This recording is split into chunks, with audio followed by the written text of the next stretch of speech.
visto che siamo padani e siamo veneti, il futuro del mondo delle professioni in Veneto alla luce di questi cambiamenti, delle opportunità e delle possibilità che sono state prima sui giovani e sulle donne, cosa pensa di questi sviluppi che potremmo avere per le professioni?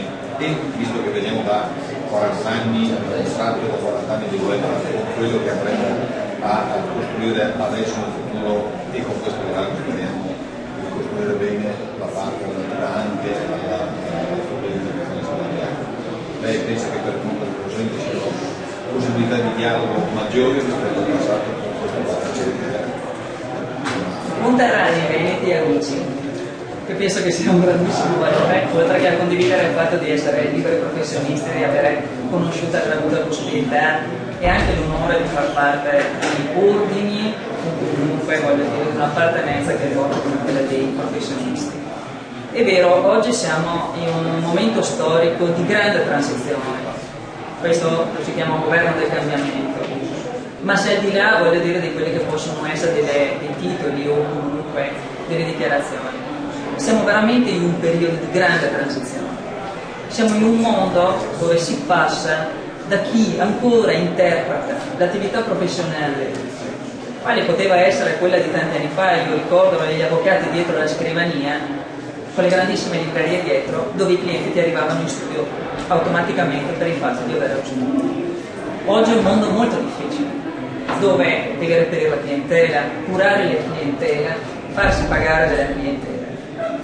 Ma non solo, è che nel momento in cui tu curi la tua attività professionale hai una grossa problematica, che è quella di affrontare tutti i giorni questo aggiornamento professionale. L'aggiornamento professionale è quella complessità che ormai c'è nel nostro modo di lavorare, di questa nostra società e anche di questo nostro Stato, che è particolarmente complesso. Complesso perché nasce ovviamente non ieri, nasce migliaia di anni fa per certi versi, dove c'è una struttura, c'è una continua sovrapposizione e costruzione di tutto quello che è un apparato, un ordinamento. E in questa complessità solo i professionisti possono aiutare i cittadini a comprendere, a capire e a risolvere la problematica. A volte lo si vede in tutti i giorni, anche solo stipulare un contratto per aprire un'utenza.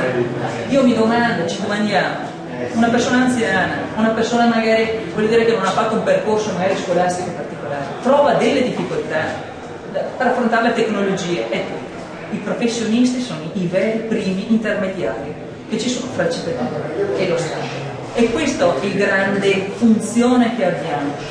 E in questo momento di grande cambiamento, in un momento dove addirittura si andrà a valutare, stiamo valutando, un diverso rapporto fra Stato e Regione con il regionalismo differenziato, è un modo diverso di interpretare non solo le competenze dello Stato, ma le competenze stesse delle regioni e degli enti locali, dove ovviamente più il centro di potere e di responsabilità si trasferisce a livello locale, più sarà importante l'apporto che potrete dare come professionisti in questo processo, dove sarà fondamentale, parlo ad esempio di un esempio che rappresenta anche un problema.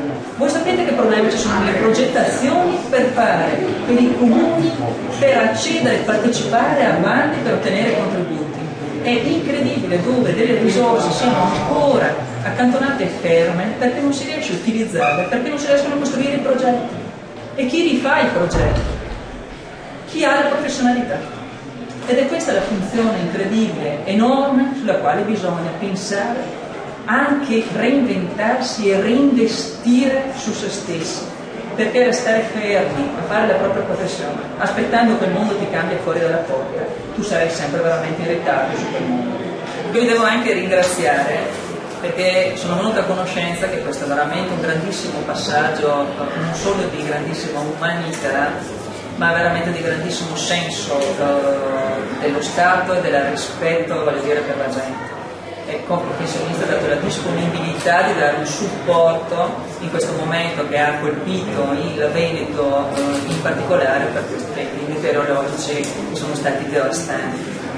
Vedere che i professionisti offrono il loro sapere, le proprie conoscenze, il proprio lavoro a servizio degli altri penso che sia un grande esempio di quello che è la stessa terra veneta, che è un esempio di spirito solidaristico, mutualistico e molto di volontariato e di assistenza per la collettività. Quindi veramente vi ringrazio a nome ovviamente di tutto il governo.